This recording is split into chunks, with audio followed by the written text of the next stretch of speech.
dream. You hear now? Yep. Where you can't get what you want, but you can get me. So let's set out and see. 'Cause you are my medicine when you're close to me. When you're close to me.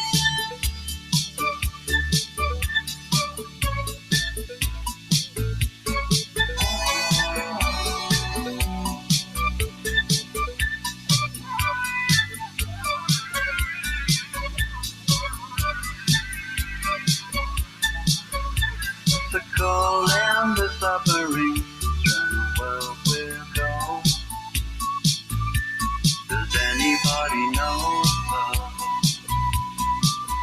if we're looking out on the day of another dream?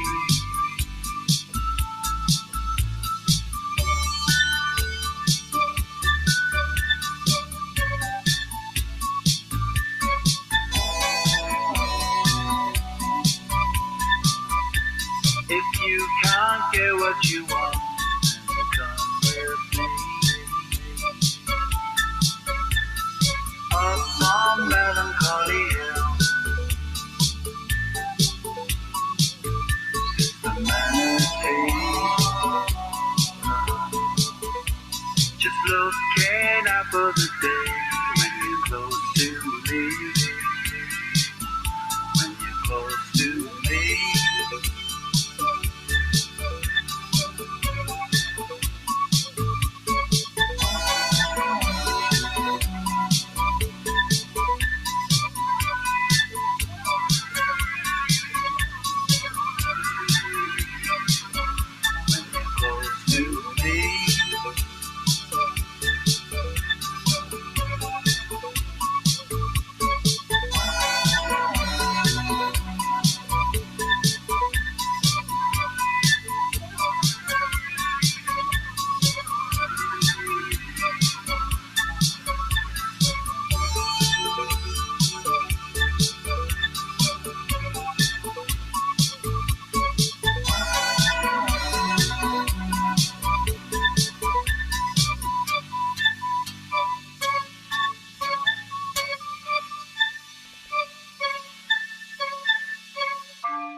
Welcome. I'm Laurel Reddington from listener supported MVYRADIO, and I'd like to begin our final panel here, actually, which is on renewable energy. It's the MVYRADIO community conversation walking through the Vineyard's Climate Action Plan in partnership with the Martha's Vineyard Commission and the Climate Action Planning Committee. I want to thank our panelists, and I'll introduce them momentarily. But again, I'd like to start with a land acknowledgement in honor of our first people here on the Vineyard, whose land we are currently standing on. We sit on the land of the Wampanoag people, and they settled this land at least 12,000 years ago and still celebrate it as home today. Although commonly referred to as Martha's Vineyard, this has a much older name, a Wampanoag name, C.A.P. Through this acknowledgement, we wish to celebrate Wampanoag culture, creativity, and perspective, and we hope to honor Wampanoag perseverance in the face of colonialism, invisibility, and cultural genocide. And we commit to restorative relationships and practices with the Wampanoag people of C.A.P. After all, it is important to remember that no matter where we go in what is now the United States, we're always on indigenous land. So I want to also thank our sponsors: Cape Light Compact, Falmouth Marine, Northern Trust, CDAR Construction and Property Management, CETO Cape and Islands and CETO Rhode Island, and Zoe and Company Professional Bra Fitters. Thank you so much, Liz Durkee from the Martha's Vineyard Commission, for all your help in planning these panels over the last 5 weeks and getting such wonderful panelists to talk about these very important aspects of our vineyard response to any kind of a crisis. This has been worked on for a while, and I'm going to have you invite us into the Vineyard Way, which is where anybody can go in to take a deeper dive into all of the aspects that we've just spent the last 5 weeks kind of touching upon. Thevineyardway.org is in the chat, the websites in the chat. And also, the amazing panelists have been recorded each week. They're all waiting for you to watch at your leisure if you've missed any of them at mvyradio.org/community outreach, or you can just go to our community outreach page from our homepage. So Liz is the Martha's Vineyard Commission's first climate change coordinator. Before this job, she was the Oak Bluffs conservation agent for 22 years. And all the way back in 2011, her deep interest in climate change resulted in a 15-part series in the Vineyard Gazette on climate change on Martha's Vineyard. And she's a former MVY radio DJ, one of the first, in fact, from way back in the early 1980s. Yes. We are celebrating our 40th anniversary right now, so it's an extra special pleasure to have Liz Durkee here. Back in the day. Yeah, stories abound. Erik Peckar, who is the general manager of Vineyard Power, the leading organization on island in the transition to a 100% renewable Martha's Vineyard. He's worked extensively on community empowerment, a state law in Massachusetts designed to enable communities through a democratic process to expand local renewable energy development, and currently serves as the West Tisbury representative for the C.A.P. Compact. Correction, Nicola took that over, actually. I just passing the baton. I stepped down a couple of weeks ago, so I'm glad Nicola just jumped on. And okay. For that. It's sorry to interrupt. No, Erik, thank you very much for that update. So, formerly the West Tisbury representative for the C.A.P. Compact. And Kate Warner is the energy planner at the Martha's Vineyard Commission. She started working on lessening our island's impact on climate change more than 25 years ago. A well-known name in conversations about climate change out here. Marc Rosenbaum is a mechanical engineer known for his work on the design of energy efficient sustainable architecture. Are you still, Marc, the director of engineering at South Mountain Company? I am not. I am back at Energy Smiths, which is a one-person operation, not even a full-time operation, and I hold all the management positions. Okay. Thank you for that update. And you've also taught a course on designing net zero energy buildings and is a longtime student of making great buildings. All accurate, right? Rob is the chair of the Chilmark Energy Committee and the All Island Vineyard Sustainable Energy Committee, and is on the board of directors of Vineyard Power. He formerly taught courses in sustainable energy and climate change at Tufts University. So welcome all to this amazing night where we're all going to be learning so much. And if you have questions, please pose them in the chat. We'll get to them. We'll roll them in as they are appropriate. And I would love to have Liz just kind of give us a little bit of a background on where this Vineyard Way came from. Well, thank you, Laurel, and thank you to MVY for this series. It's really, really great to be able to talk about these issues. We need to talk as much as we can about them, and this is a great panel tonight. The Climate Action Plan came to life last year through a state grant, and over 100 local residents were involved in developing 6 thematic areas to look at, one of which was renewable energy. And this was a plan that was built from the ground up. We hired a local consultant. We didn't bring people from outside in here to tell us what to do. We looked at this ourselves. It's a 20-year regional plan. Each of the over 200 actions in the plan has a specific organization leading that action. So we're really, really focusing on actions in the plan. It's not a plan that's going to sit on a shelf. Really excited about it. A lot of the actions are already in the process of being implemented. And you can see the plan at thevineyardway.org. And this is such a great panel. I'm just going to sit back and kind of relax tonight and listen. This is going to be a wonderful panel, and we'd like to kind of set the tone, meaning that, you know, renewable energy is a big conversation to have, and we're going to be touching on as much of it as we can tonight, but also want to make sure that everybody understands that that no two engagements with renewable energy are going to be the same. They really should be undertaken on a case-by-case basis, as you will learn tonight, where your neighbor might have a completely different set of requirements / needs / modifications than you do. And we'll explore a lot of that, and that'll come out in a lot of our conversation tonight. So maybe we'll start with you, Rob, and talk about all the island towns that have passed a resolution to eliminate fossil fuels by 2040 and what the strategy to achieving these goals is. Thanks, Laurel. You might recall that back in 2019, you were planning to have an on-air discussion about renewable energy. And the next month, COVID happened. So I'm really happy to be here and have the opportunity to participate in the panel. A lot has happened since 2019 in terms of our community goals, in terms of town projects and community education on what is going to be required to meet the goals that you mentioned. The aspirational goals that we have are actually pretty straightforward.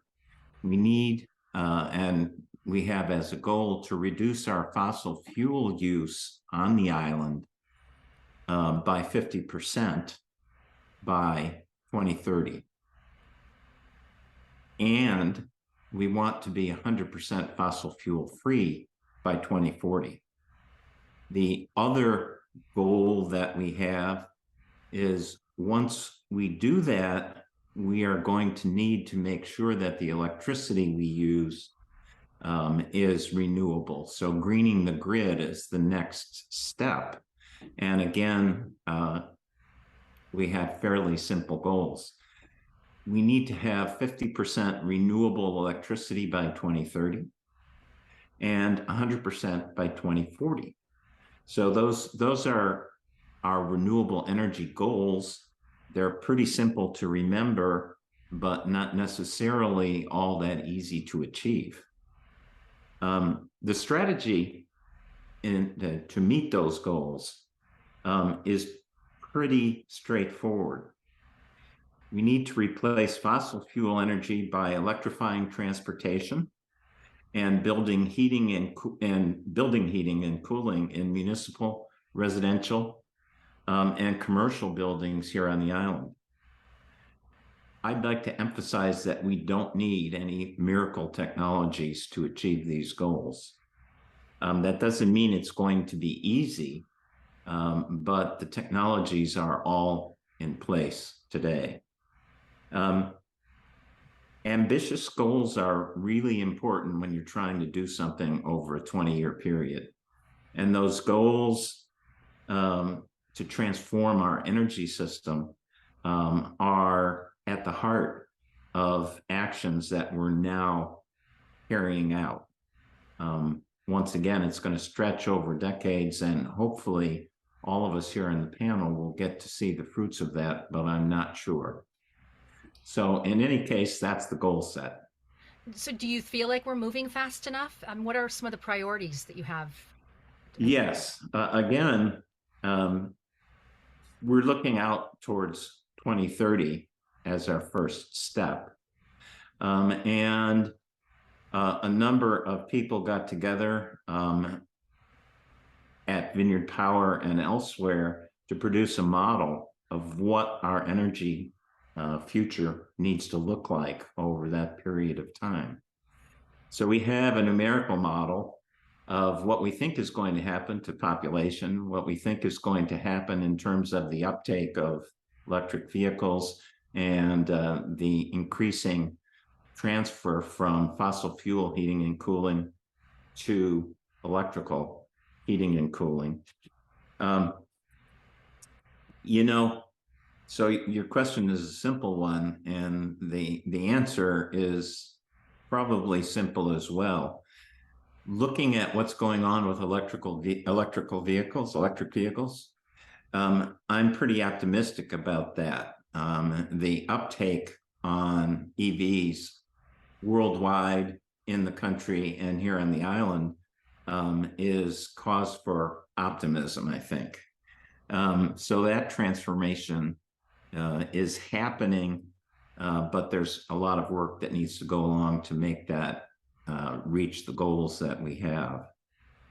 The HVAC transformation, that is heating and cooling of our buildings, is possible, but we need to increase the supply of people who actually can do the installations and do the maintenance, as well as informing people what's possible for them and how to size it and how to buy it.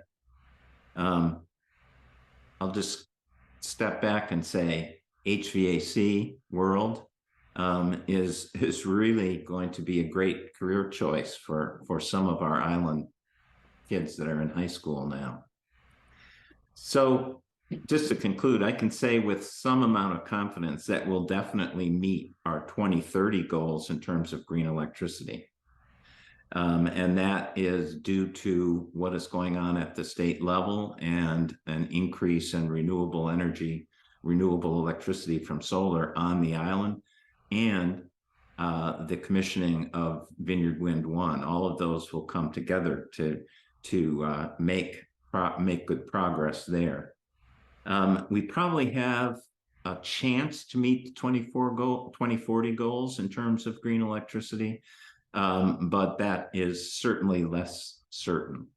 And so as we look at all this, I think we need to be cautiously optimistic and understand that our aspirational goals that all of our towns have put on ourselves are possible, and yet it's going to be difficult. The hard part is what's coming now and making this a reality. So, Kate and Erik, you have experience in, when we're thinking about all of us on Martha's Vineyard making these transitions, if we haven't already, you had the first grid-tied solar array on the island, Kate. And can you talk to us about how solar has evolved over the years?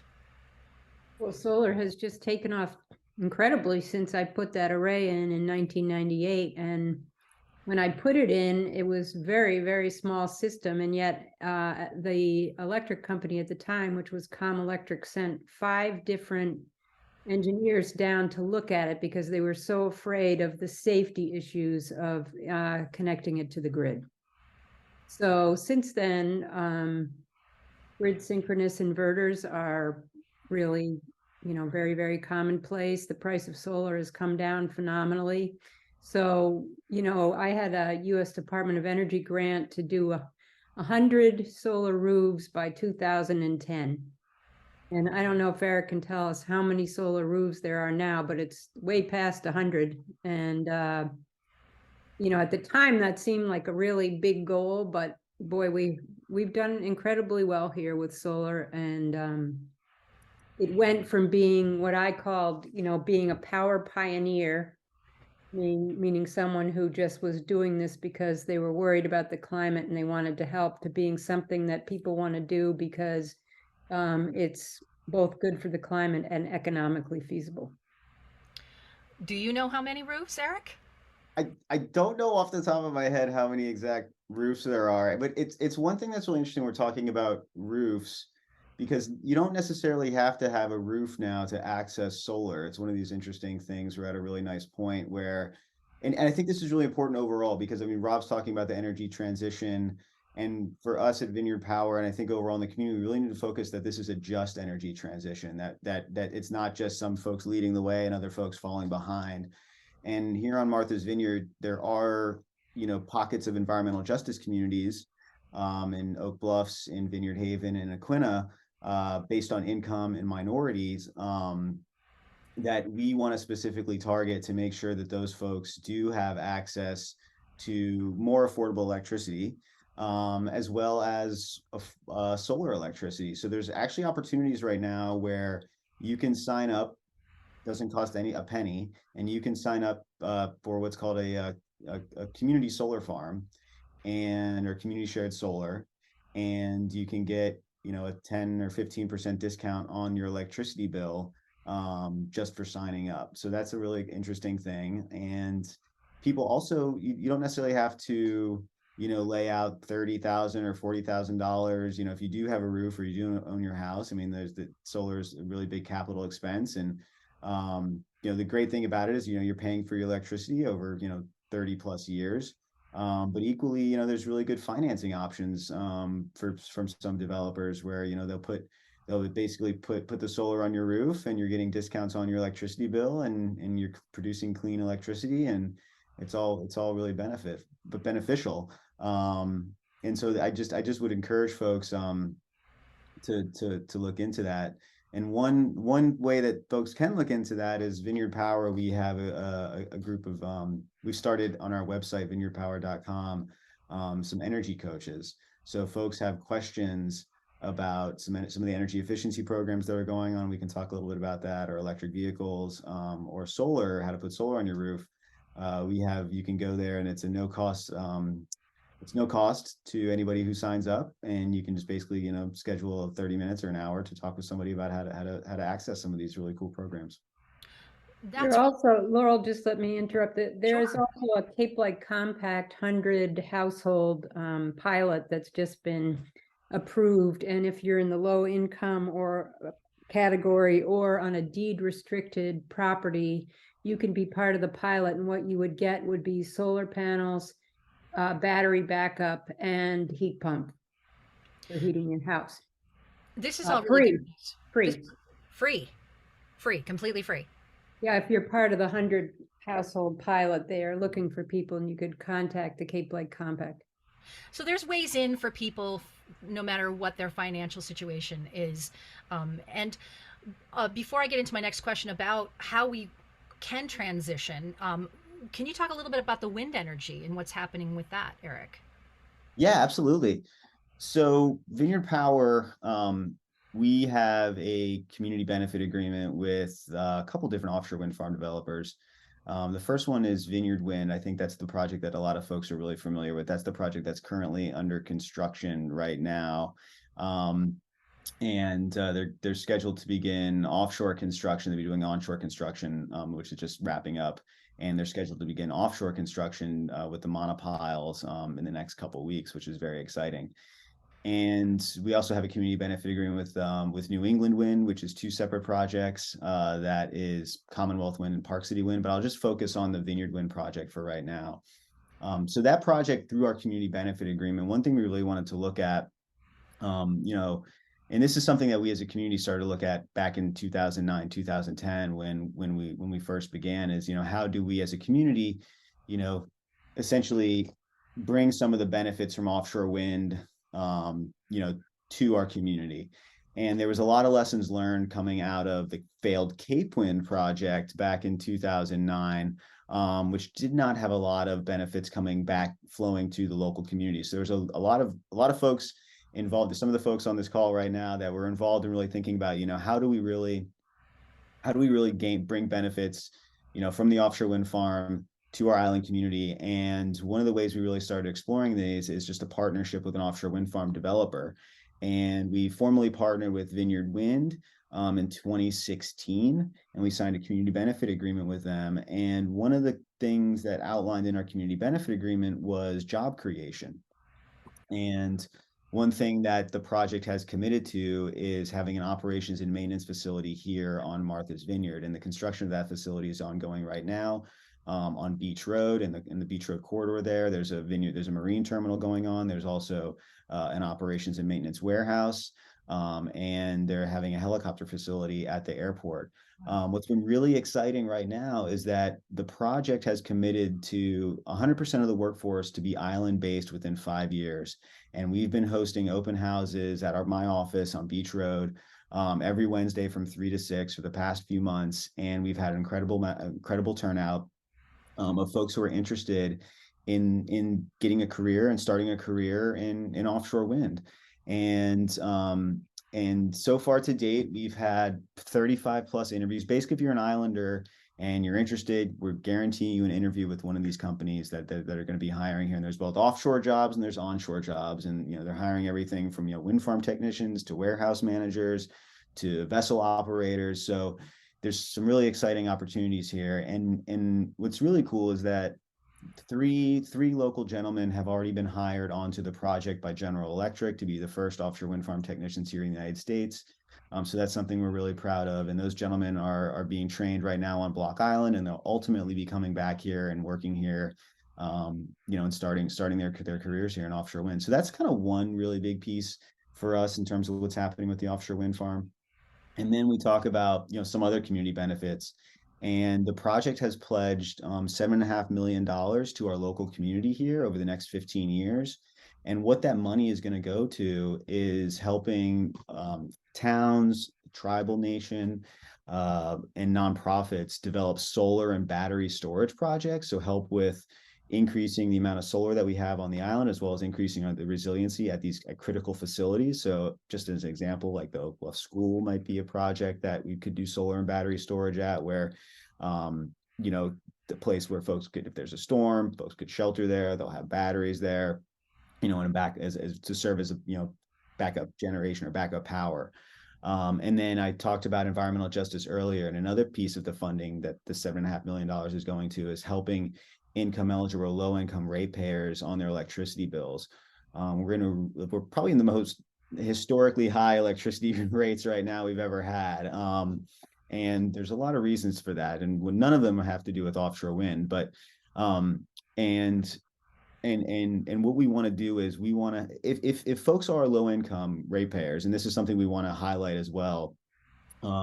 If you're a single individual, you make less than $42,000, you could qualify for an income eligible rate, of which you already get 40% off of your electricity bill. And we want to give some more dollars back to those folks through this funding mechanism. So that's something we're working on right now, and we're looking to roll out in the next few months. So that's something that's exciting as well. So if any income eligible folks maybe you don't know if you're income eligible and there's some barriers there, you know, we can visit our website and reach out to us, and we're happy to help folks out. So we really want to just kind of shine a light on that.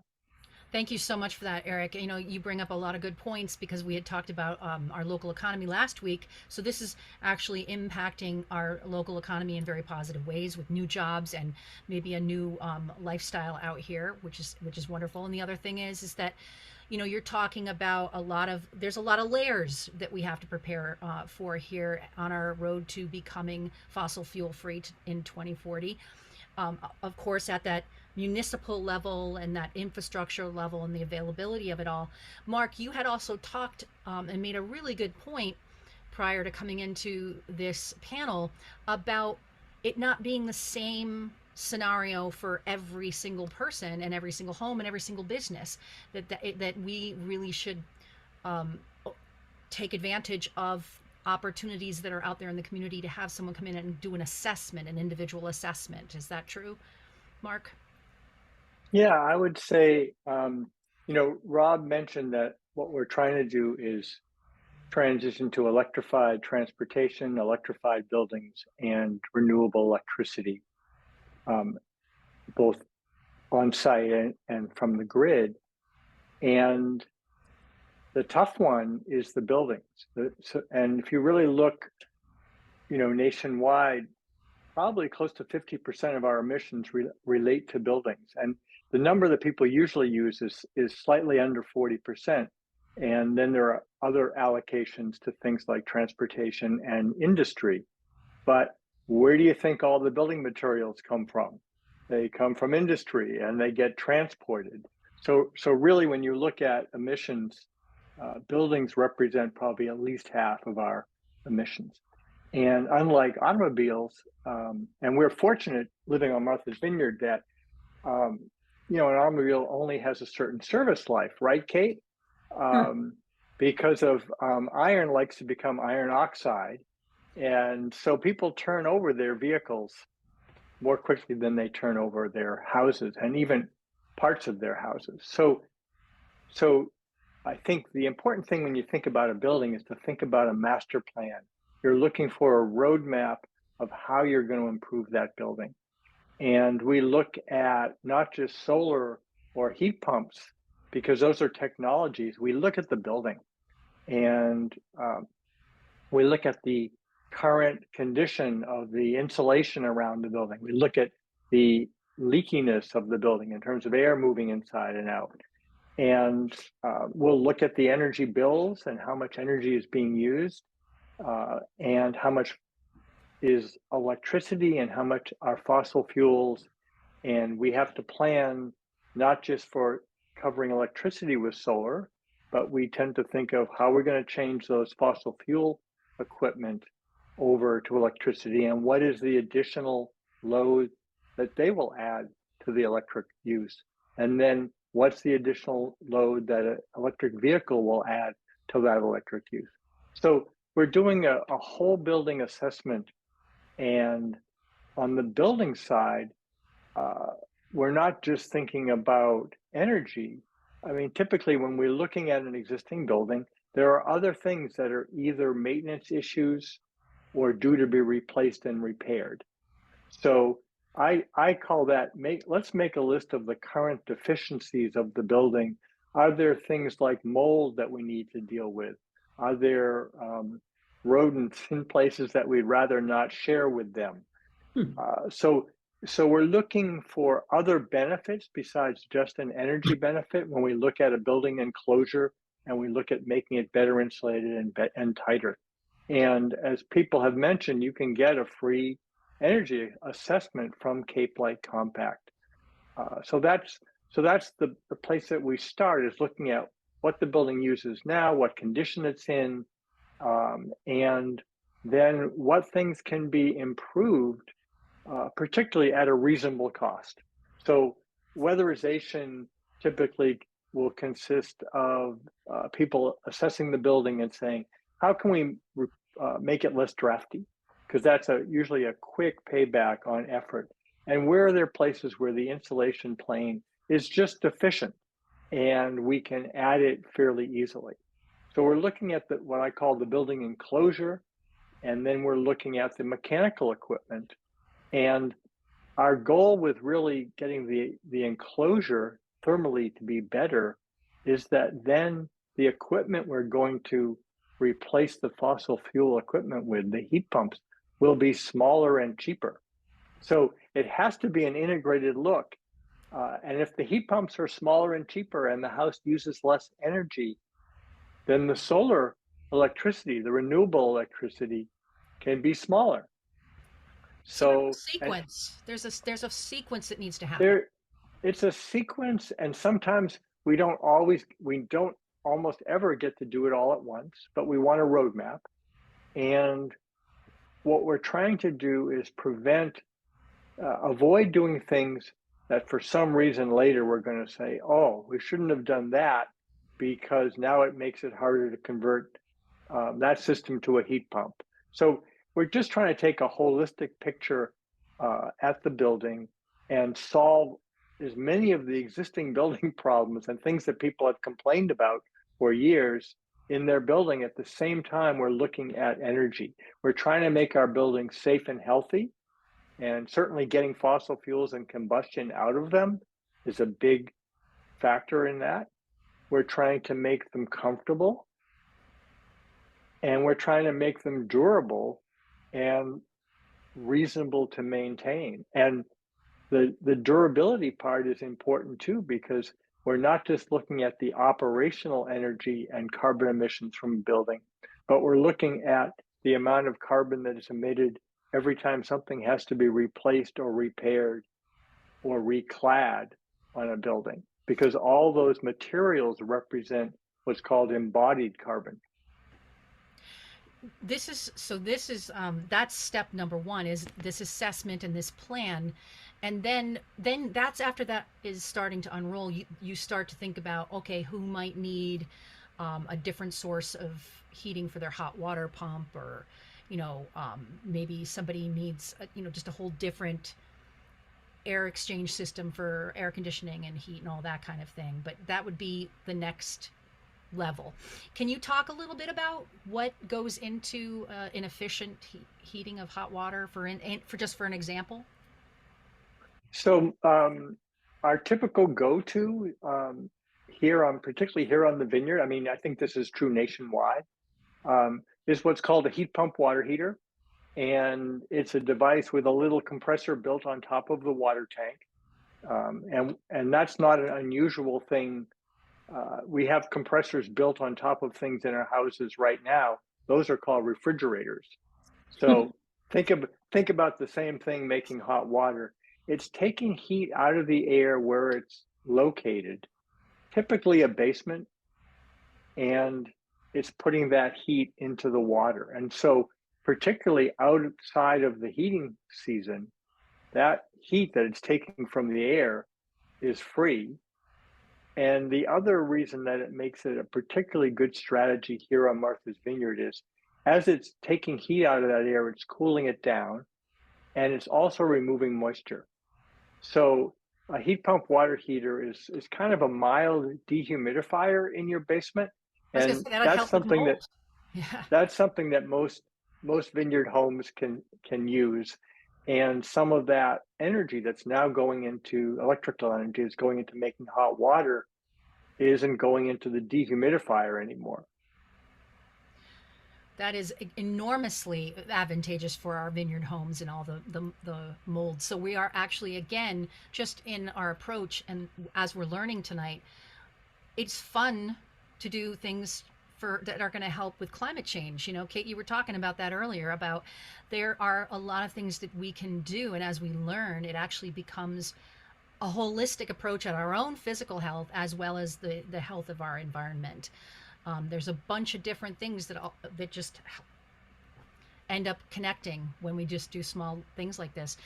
And there are a lot of ways that we are connecting as individuals, residents of Martha's Vineyard, and then greater organizations. And I'd love to have you talk a little bit about the different thrusts here on the island, and what do residents do, and what's going on in the broader world supporting all of these things. For instance, the partnership with Eversource.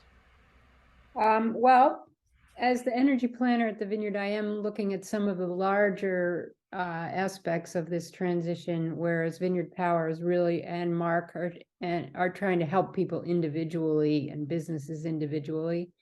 So a couple of the broader regional efforts is we have an Eversource working group. It has representation from all of the towns, the county, the Climate Action Task Force, Vineyard Power.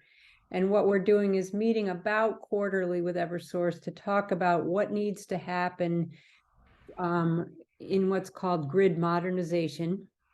Because as we all use more electricity and transition away from fossil fuels, we need to be sure that our electrical grid is ready for that. And we need to sort of help Eversource work with various neighborhoods where they need to make upgrades before they start the work. Yeah, that makes a lot of sense. People understand what is going to happen in their neighborhood and why. The other thing is looking at the grid in terms of resilience, because as climate change becomes more and more serious, we are well overdue for an extreme weather event like a hurricane.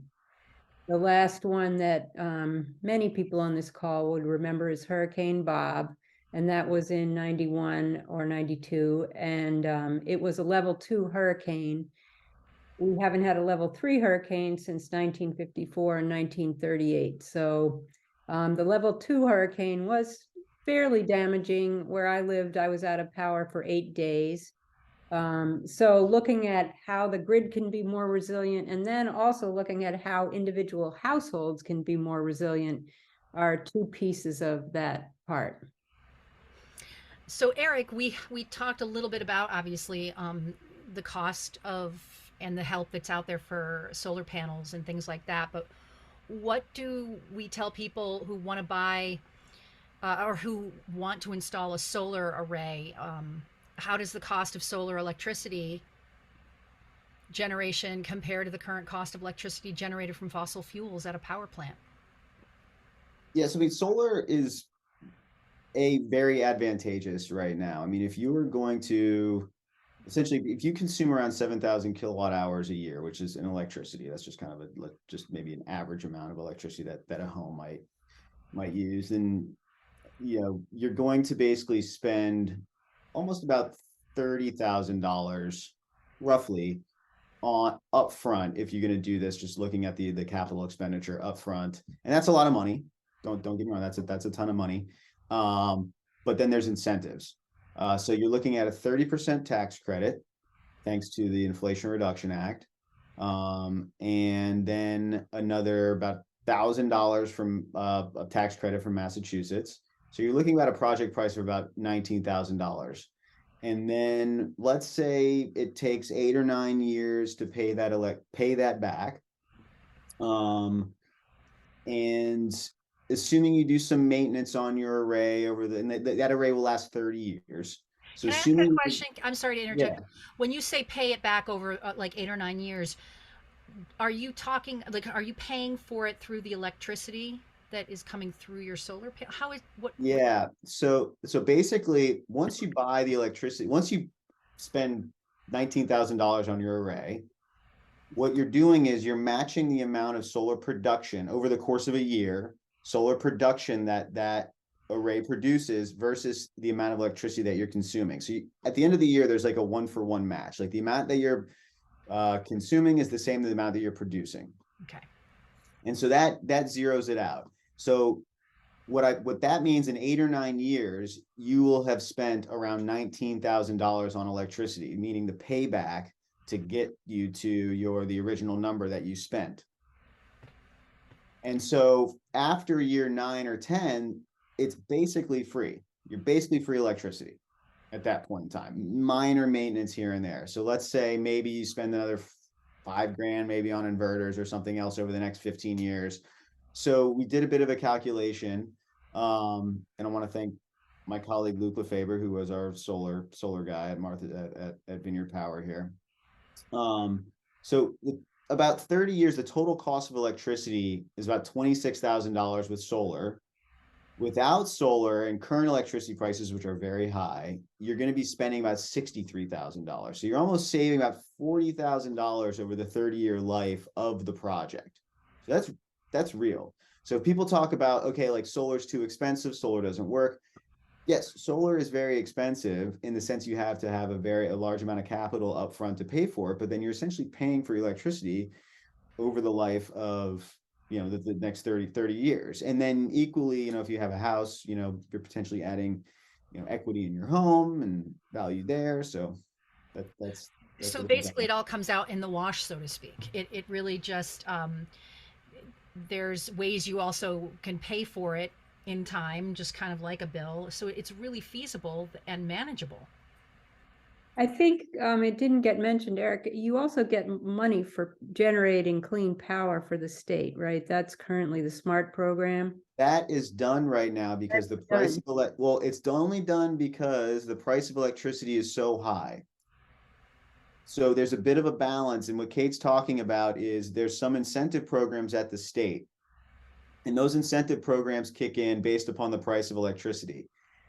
But the price of electricity is so high right now that you're not getting much of a bargain right now from the state that's saying, okay, the payback times are still good, because if the price of electricity is lower, then those bonuses will come in. You'll still get around an 8 or 9 year payback. But you are getting net metering, right?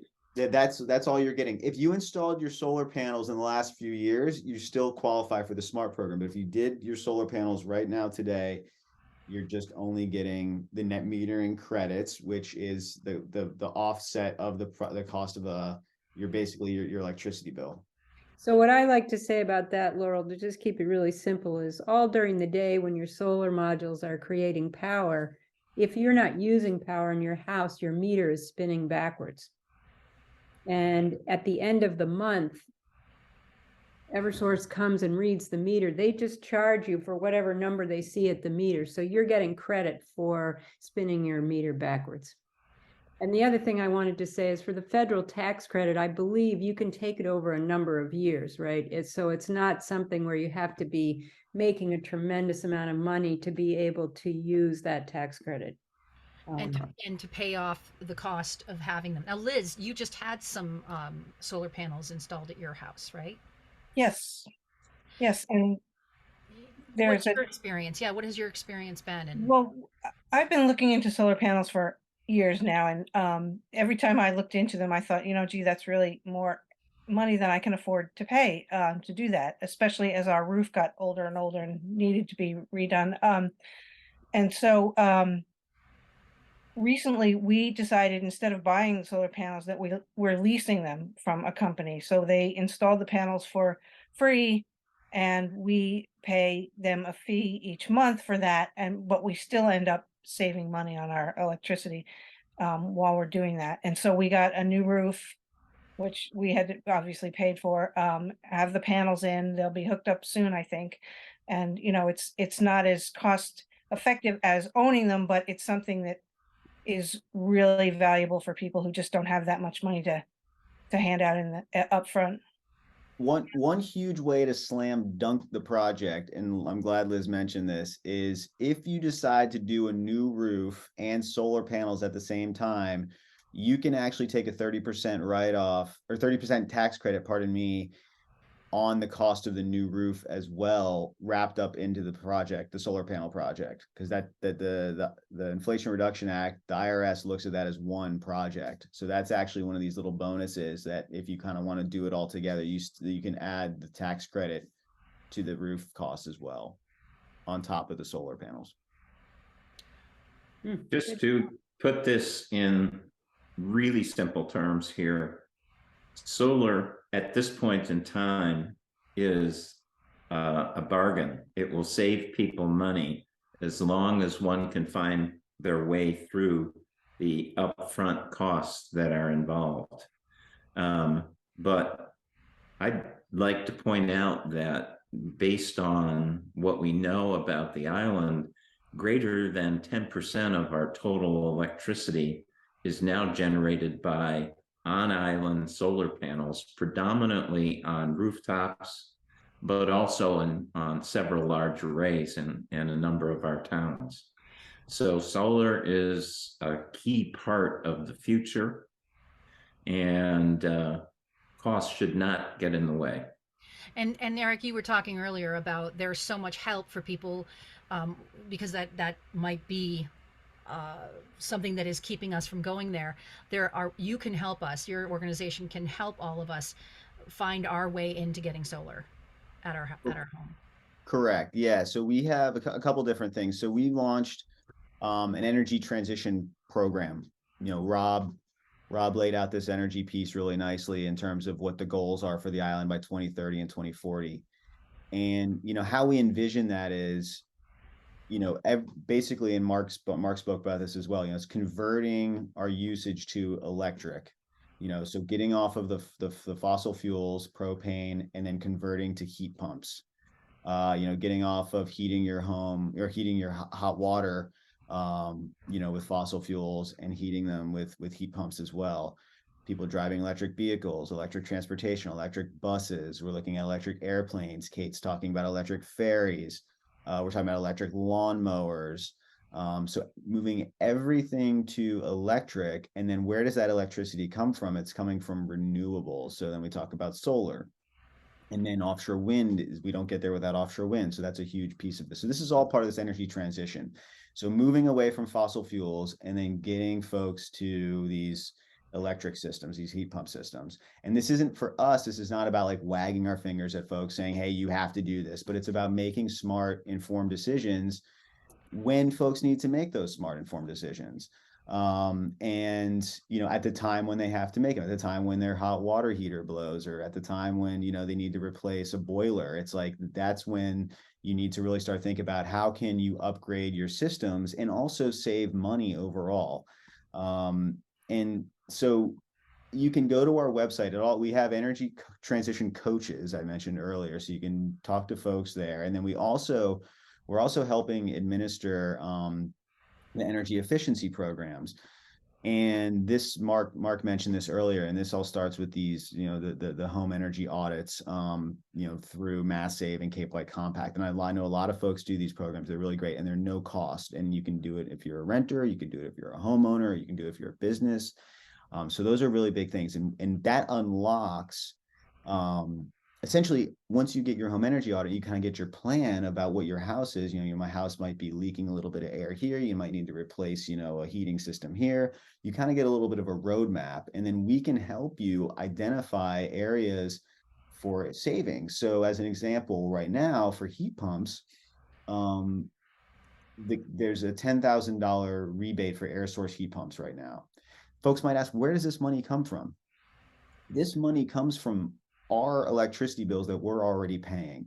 So all of us here, all of us in Southern New England and on Martha's Vineyard, every time we pay our electricity bill to Eversource, a certain amount, a little percentage of our electricity bill that accumulates up to tens of millions of dollars over the year goes back into our community for these energy efficiency programs and energy efficiency savings and rebates.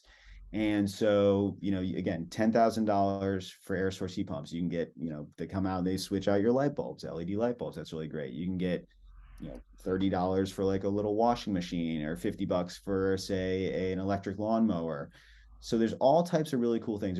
There's also heat loan programs, which is basically you can get a $25,000 loan at 0% interest for 7 years to get new windows if you want to get new windows, or if let's say the cost of the mini split heat pump is more than $10,000 and maybe you need to get a little bit more money, you can apply for these loans, and that also is really helpful as well. So Mark, did you want to add to what he's saying? I just he said it so well, and I just want to emphasize that the benefit of doing the assessment and having a plan is that when the water heater breaks, you already know what you're going to ask for, as opposed to relying on the first person who will answer your emergency call and says, oh, I've got another gas heater I can put in your house tonight. So I think that's a key outcome of this whole process, is you really know what you're asking for and what will work in your house. Long term, those kinds of things. And there's a lot to learn still. I mean, we're heading into the final 10 minutes here, and I think we've opened up a lot of conversation here for people who are have still more questions. I mean, I have a million myself, and so little time to ask them all. But the point is that this group of people gathered here right now you're available outside if people want to find out more or learn more about what is available. There's a lot of programs that can help support. Now, Mark, you sound like you do individually a lot of the things that Erik was talking about the Vineyard Power does. Like you sound like a coach as well.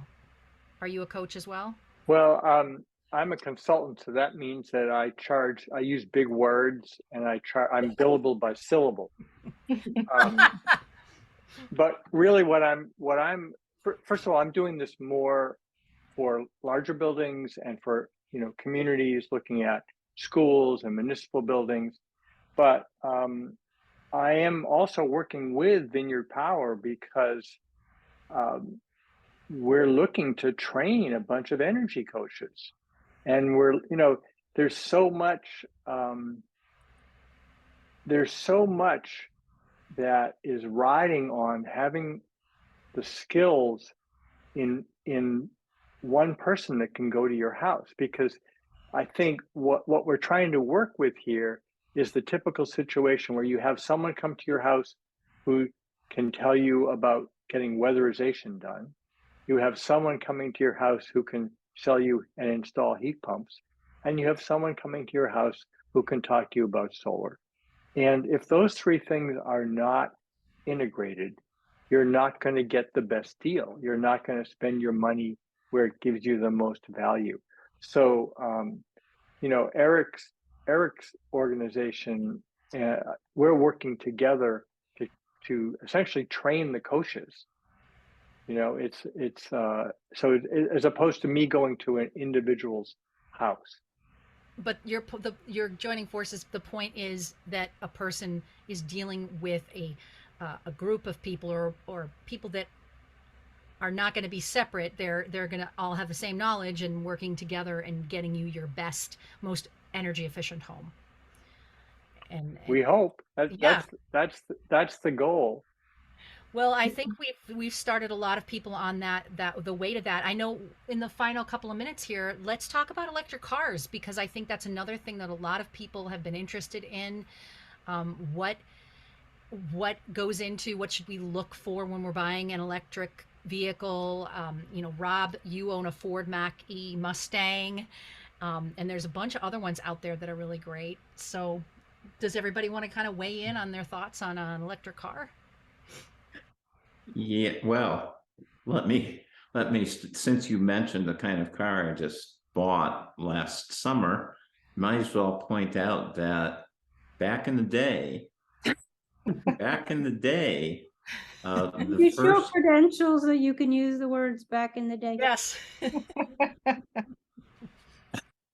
He sure looks old enough to me, Kate. My wife and I bought our first car and this is really back in the day, in 1970, which was a red Ford Mustang Mach 1. And of course, we bought it because we wanted a spiffy car and so on and so forth. Now, after a few years have passed, we were looking for an electric vehicle, and some might call it nostalgic. I would call it romantic. We bought a red Ford Mustang electric vehicle, and is all I will say is I don't regret it for a minute. We've gone on road trips. The car is great. It's fun. And I'll let someone else speak up about the non-romantic part of EVs. Well, how has the charging availability been on your road trips? We're still early in the installation of a lot of charging infrastructure, but we have gone to Washington, D.C. We've gone out to Montauk and Long Island. And if you do some upfront planning and use apps that are available on your phone or computer, there are plenty of fast chargers. And so that has never proven to be a problem. The problem I have is that we have a 300-mile range car, and when we stop to charge it up, the expectation is that we'll be able to go get lunch, and it's usually full before that happens, before we get done with lunch. So charging is a lot easier than a lot of people think at this point in time, and it's only going to get better. Yeah. And, we have a Chevrolet Bolt that we've had now for 2 years, and it's primarily my wife's car. And the reality is that she's driving around every day. She's a therapist at hospice. And so she might be at the hospital, she might be at a patient's home, she might be at the hospice office. We don't know exactly how many miles she's going to go every day, but it is an island. She can't drive 400 miles in a day. So we did put in a home charger, and the car is such an ideal island car. And, I've taken it to Boston and back without a recharge, and I've taken it to the C.A.P and back without a recharge. So it's got it. Rob said you said yours is 300. I think ours is rated at 260 or something. And of course, in the summer it's higher, and in the winter it's lower. But the reality is that many of us don't take our cars off the island all that much, and particularly in a household where there's more than one driver and more than one vehicle. An electric car is such a great car to have here. And I tend to do I've always done a lot of my car maintenance, and I'm not doing anything to the Chevy.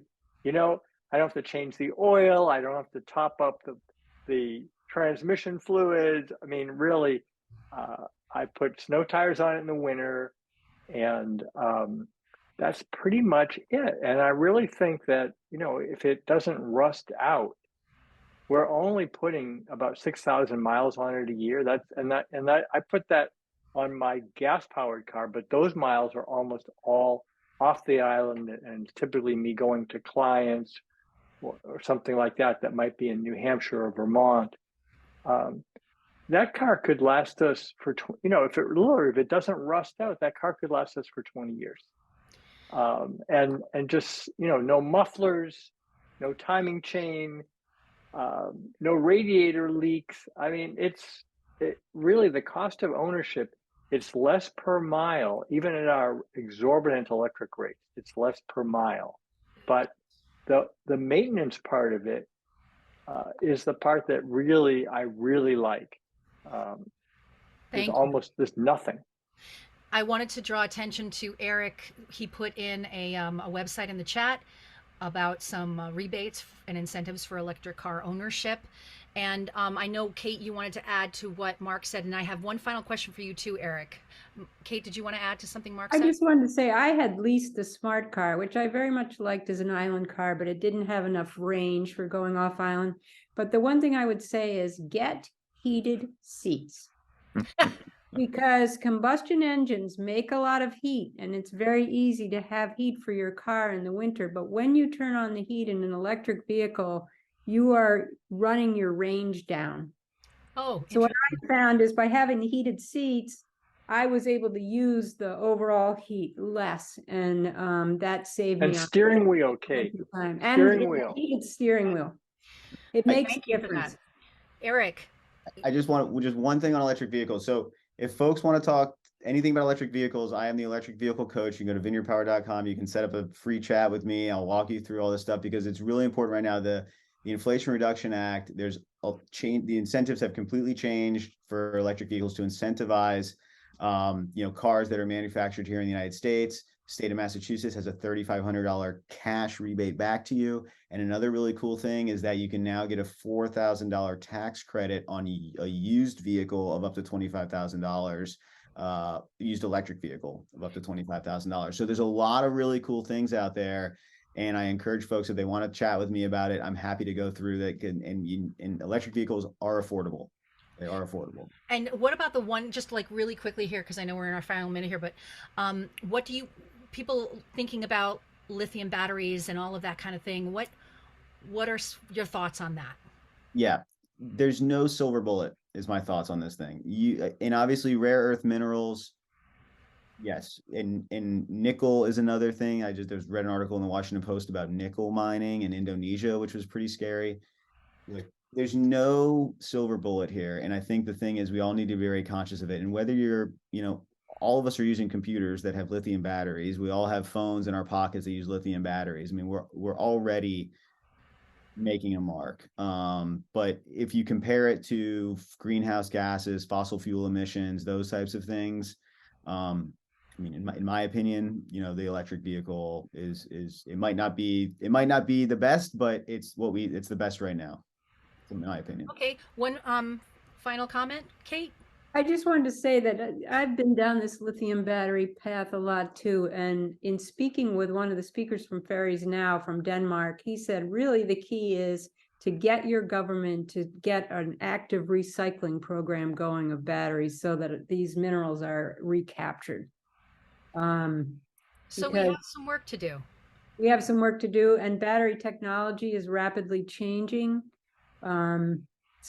But we can't wait for everything to be perfect. We need to keep going because climate change is happening at a very rapid rate. It's interesting that people get so concerned about that, but they're not really concerned about, the gas, the gas station down the road that could potentially leak a bunch of gasoline in our aquifer, which could be very, that could happen easily. I don't, and those are the things we have to think about. What are the lesser of the evils right now? And we have to kind of make those kinds of choices that. Yeah. Okay. Liz, any final remarks that you would like to make? I really want to emphasize the Vineyard Power's energy coaches. I think that is such an excellent service because so many people are probably thinking they want to do this, but they don't know where to turn to find the information that they need to get the right answers. So I think that's great. And I just want to mention too that the Vision Fellowship is sponsored both Kate's job and the Vineyard Power Energy Transition Coordinator job for 2 years, which was a huge help because we really need these positions in the community. So I just wanted to put in a word for the Vision Fellowship on that as well. Thank you for mentioning that, Liz. Thank you. And thank you all. Thank you, Kate, Mark, Rob, Erik, Liz, very much. This has been such an incredibly empowering and enlightening hour to talk about this. And I know we've only scraped the surface of it all, but again, there are so many resources that all of us can avail ourselves to in this community to learn more. Certainly through Erik, a lot of the programs through Vineyard Power and the work that you're doing, Erik. And we will just continue to uncover all of these things as we move forward and we make our changes. So once again, thank you for your time. It has been the final panel on renewable energy during our MVY Radio community conversation, walking us through the Vineyard's Climate Action Plan. We've done consumption and waste, managed retreat from the coast, public health, climate change in the local economy, and renewable energy, all of which are going to be recorded. They are recorded, and they will be on our community outreach page at mvyradio.org, where you can watch them anytime you have the time. Thank you to Cape Light Compact, Falmouth Marine, Northern Trust, CDAR Construction and Property Management, CETO Cape and Islands, and CETO Rhode Island, and Zoe and Company Professional Bra Fitters for underwriting these panels. And once again, thank you for being Thank you, Laurel. Thank you so much, Laurel. Thank Thanks you. for having us. Thank you, everybody else, for joining. Great. Have a wonderful night and be safe, everybody. Great. Thank you. Bye-bye. Thank you.